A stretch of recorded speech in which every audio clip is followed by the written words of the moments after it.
우리 새벽 기도를 하나님 앞에 드리겠습니다. 사도신경으로 신앙 고백하겠습니다. 나는 전능하신 아버지 하나님, 천지의 창조주를 믿습니다. 나는 우리 주 예수 그리스도를 믿습니다. 그는 성령으로 잉태되어 동정녀 마리아에게서 나시고 본디오 빌라도에게 고난을 받아 십자가에 못 박혀 죽으시고 장사된 지 사흘 만에 죽은 자 가운데서 다시 살아나셨으며 하늘에 오르시어 전능하신 아버지 하나님 우편에 앉아 계시다가 거기로부터 살아있는 자와 죽은 자를 심판하러 오십니다. 나는 성령을 믿으며 거룩한 공교회와 성도의 교제와 죄를 용서받는 것과 몸의 부활과 영생을 믿습니다. 아멘. 찬송가 70장 피난처 있으니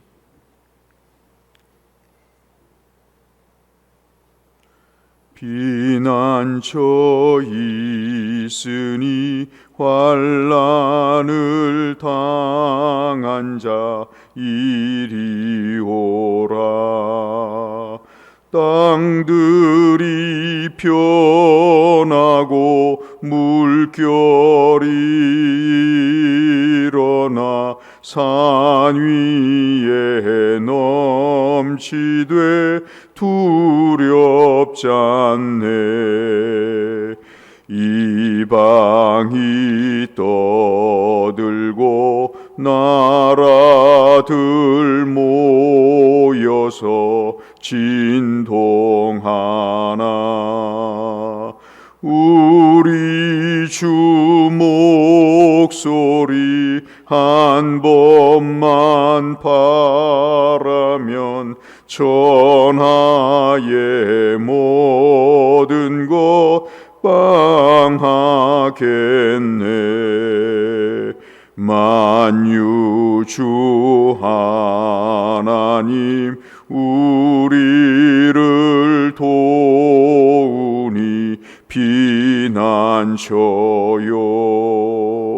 세상이 난리를 그치게 하시니 세상의 장검이 쓸데없네. 높으신 하나님 우리를 구하니 할렐루야. 괴로움이 심하고 환난이 극하나 피난처 되시는 주 하나님. 아멘. 오늘은 시편 124편 말씀을 보겠습니다. 시편 124편. 이스라엘은 이제 말하기를 여호와께서 우리 편에 계시지 아니하셨더라면 우리가 어떻게 하였으랴. 사람들이 우리를 치러 일어날 때 여호와께서 우리 편에 계시지 아니하셨더라면 그때 그들의 노여움이 우리에게 맹렬하여 우리를 산 채로 삼켰을 것이며 그때 물이 우리를 휩쓸며 시내가 우리 영혼을 삼켰을 것이며 그때 넘치는 물이 우리 영혼을 삼켰을 것이라 할 것이로다. 우리를 내주어 그들의 이에 씹히지 아니하게 하신 여호와를 찬송할지로다. 7절부터 같이 읽겠습니다. 우리의 영혼이 사냥꾼의 올무에서 벗어난 새같이 되었나니 올무가 끊어짐으로 우리가 벗어났도다. 우리의 도움은 천지를 지으신 여호와의 이름에 있도다. 아멘.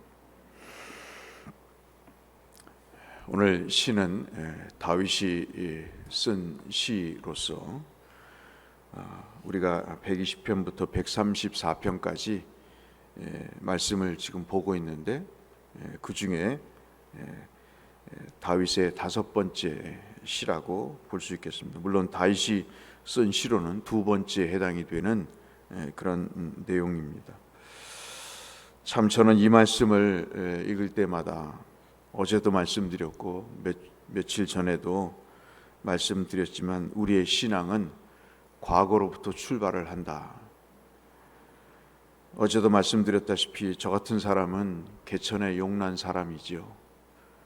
참으로 백도 없고 돈도 없는 가정에서 목사가 되어 보니까 목사의 세계도 백이 있어야 되겠더라고요. 뭔가 힘이 되는 사람이 있어야 행색을 하고, 그렇지 않은 사람은 뒷전에 처지는 것이 이 세상의 모든 원리인 것 같습니다. 뭐 하나 있어서 무기가 돼야 사람의 취급을 받고, 그렇지 않으면 영 아닌 그런 세상이 지금의 세상이 아닌가 싶습니다. 사람이 그렇게 과거를 생각해서 살면 참 비참하죠. 그러면 뭐 예수 믿을 이유가 없는 거죠. 그러면 돈을 벌고 차라리 인맥을 늘리는 편이 낫지, 주목을 믿는 게 낫지, 예수 믿을 이유가 없는 거죠. 그런데 예수를 믿는 시작은 바로 과거에서부터 시작이 된다 하는 말씀을 드렸습니다. 나같이 형편없는 사람, 누가 거둘 수도 없는 그런 사람을 하나님이 지명하여 부르셨습니다. 그리고 하나님의 자녀가 되게 하셨습니다. 그것을 사도 바울은 어제 말씀드린 대로 국률의 옷을 입혔다라는 말씀으로 표현을 하고 있습니다. 사람이 왜 교만할까? 왜 우쭐대고 의시될까? 자기가 누군지를 모르는 거죠.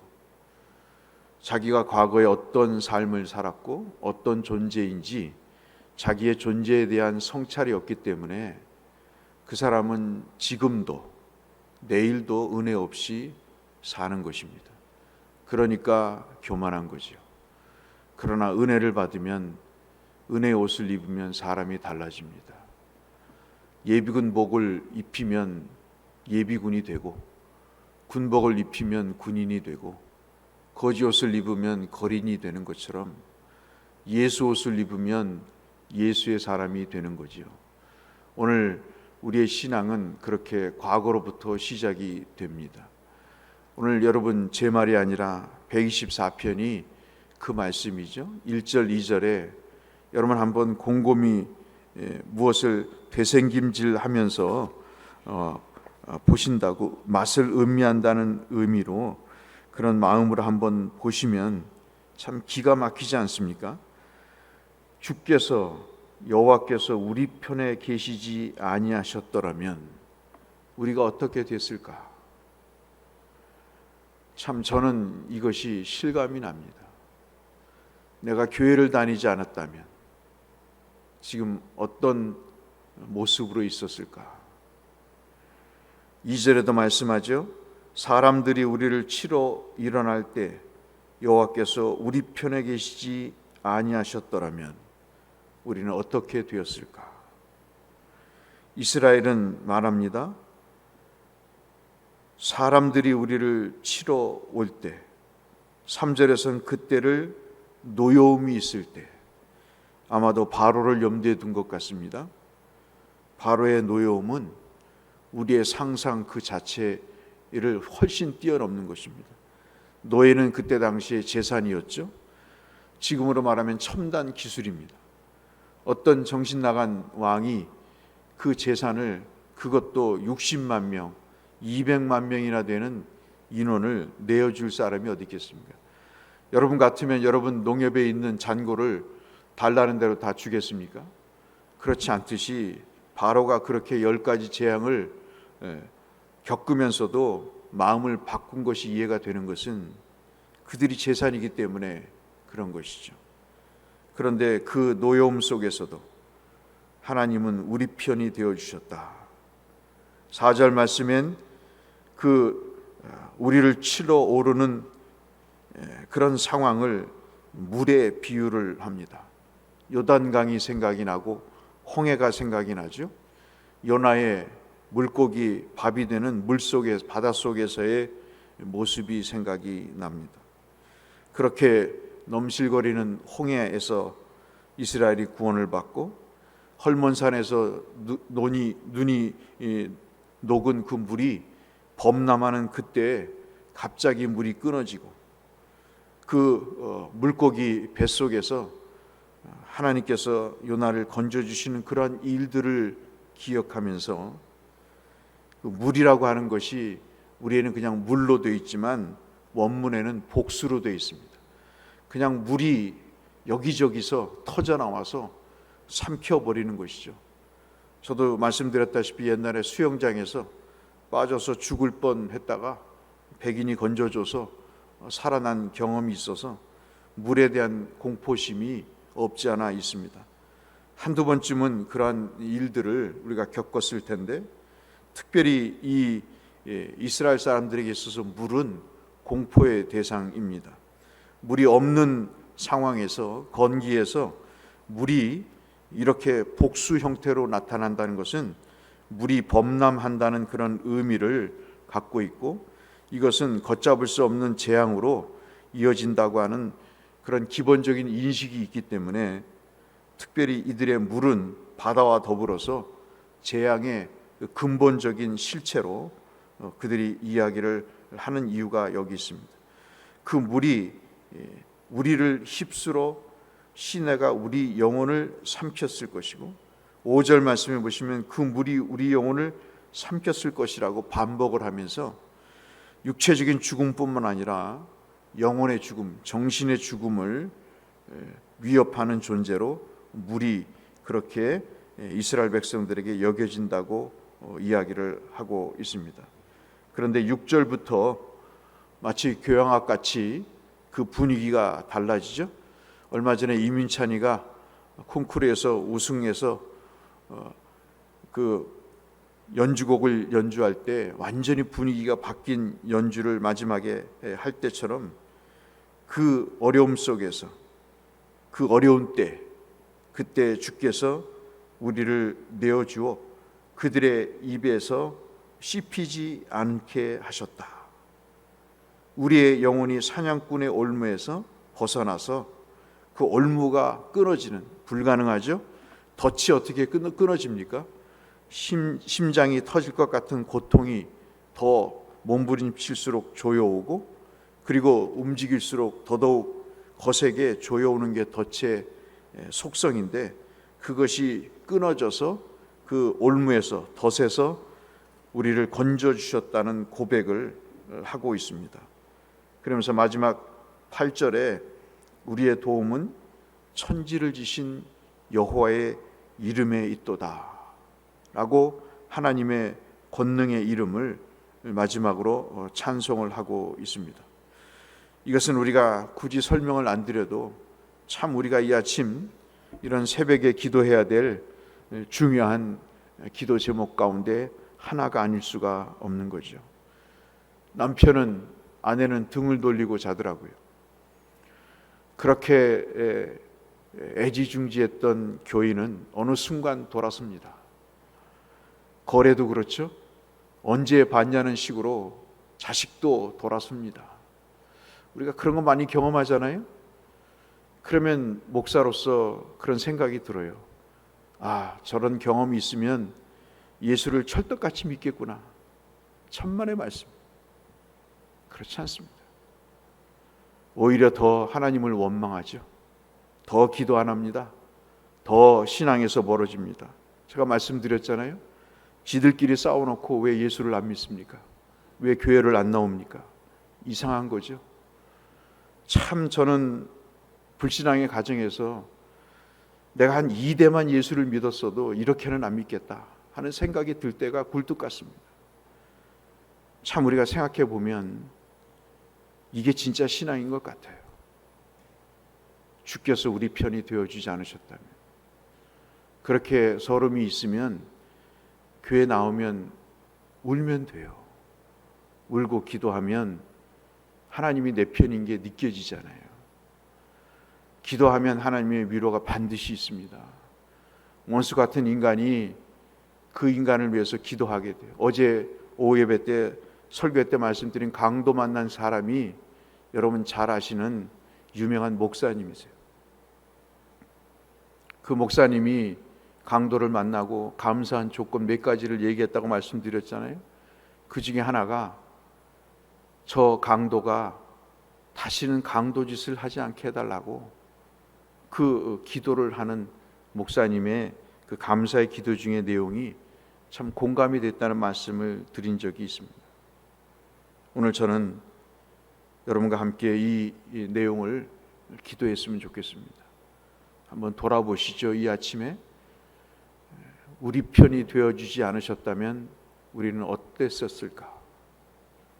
아팠을 때, 서러웠을 때, 돈이 없어서 참으로 힘들었을 때, 자식이 속을 새길 때, 건강 때문에 내일이 불투명할 때, 정말 내 힘으로 할 수 없는 그런 일들이 벌어졌을 때, 발버둥을 치면서 도와달라고 해도 아무런 도와주는 그런 이의가 없을 때 하나님은 내 편이 되어주셨다. 그것이 오늘 우리의 신앙의 첫 출발점이 아닌가 싶고요. 또 하나 제가 여러분과 함께 묵상하고 싶은 것은 지금까지 하나님이 우리 편이 되어주셨잖아요. 그럼 이제 내가 하나님 편이 되어주실 필요가 있지 않습니까? 이제 내가 하나님 편이 되어드리겠습니다 라는 그런 고백을 할 수 있지 않나 하는 그런 생각을 해봤습니다. 하나님도 참 외로우실 것 같아요. 참 힘드신 일을 선택하신 것 같습니다. 제 자신을 봐서라도 저 같으면 벌써 때려쳤을 텐데, 그런데 하나님이 끝까지 참으시는 것은 그것만 봐도 참 하나님 믿을만 하다 하는 생각을 갖게 됩니다. 제 모습을 봐도, 제가 하는 꼬라지를 봐도 저 같으면 다 때려쳤을 텐데 그래도 목사라고 봐주시고, 때로는 채워주시고, 때로는 깨닫게 해주시고, 때로는 듣게 하시고 알게 하신 모습을 보면서 참 하나님 애쓴다, 참 하나님 참 고생하신다, 그런 생각을 가져봤습니다. 그러니 하나님이 우리 편이 되어주셨으니 이것이 지금 8절에 끝나지만 9절에는 우리가 이렇게 고백할 수 있지 않겠습니까? 하나님 고생하셨습니다.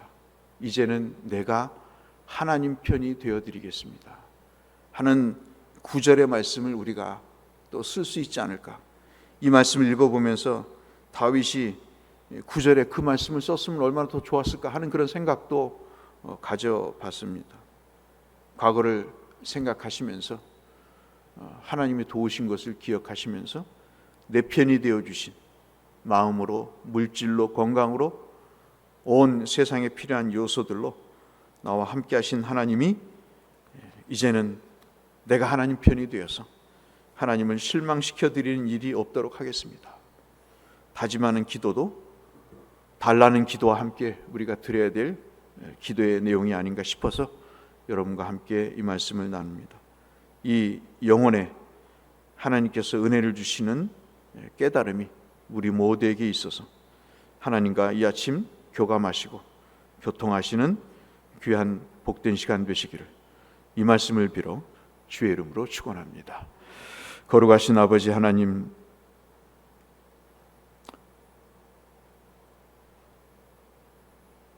우리 편이 되어주신, 내 편이 되어주신 하나님께 감사합니다.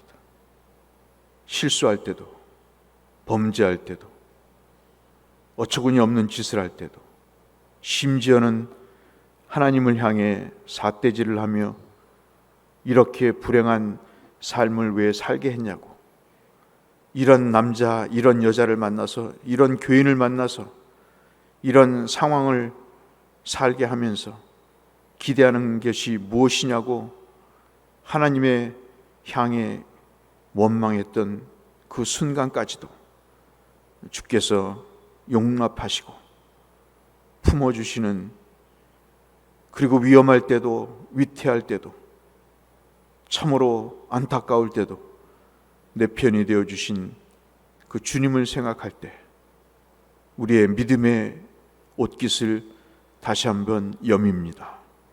주님, 이제 주님 편이 되어드리기 위해서 애를 쓰겠습니다. 거룩하신 주여, 우리를 말씀으로 인도하시고 하나님의 빛으로 주의 길로 인도하셔서 아버지의 영광을 드러내고 그 능력의 이름을 증거하는 우리가 되게 하여 주옵소서. 예수님 이름으로 기도 올리옵나이다.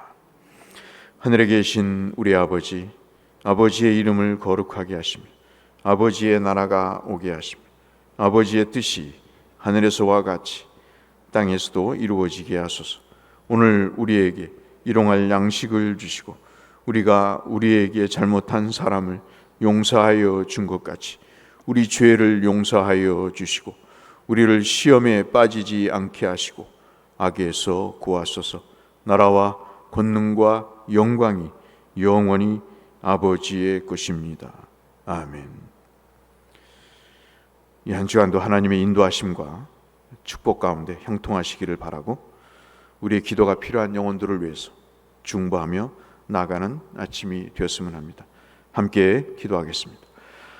사랑하시는 아버지 하나님, 오늘도 눈을 떠 살게 하시니 감사합니다. 육신의 삶뿐만 아니라 하나님 영혼이 살게 하심도 아버지 감사합니다.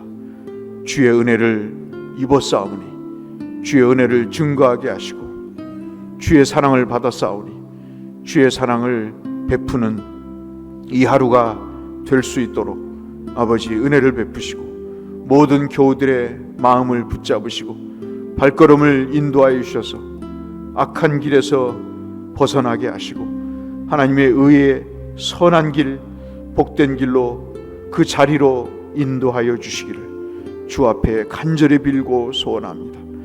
특별히 이 하루를 시작하면서 우리 편이 되어주신 하나님을 기억합니다. 하나님, 영원히 변함없는 주의 은혜를 깊이 묵상하고 성찰하게 하시고 오늘도 그 하나님 우리와 동행하심을 굳건히 믿고 주님 승리의 노래를 부르며 주어진 귀한 시간 허비하지 않고 한 시간 한 시간을 의미 있고 복되게 살아갈 수 있도록 주님 은혜 베풀어 주시옵소서.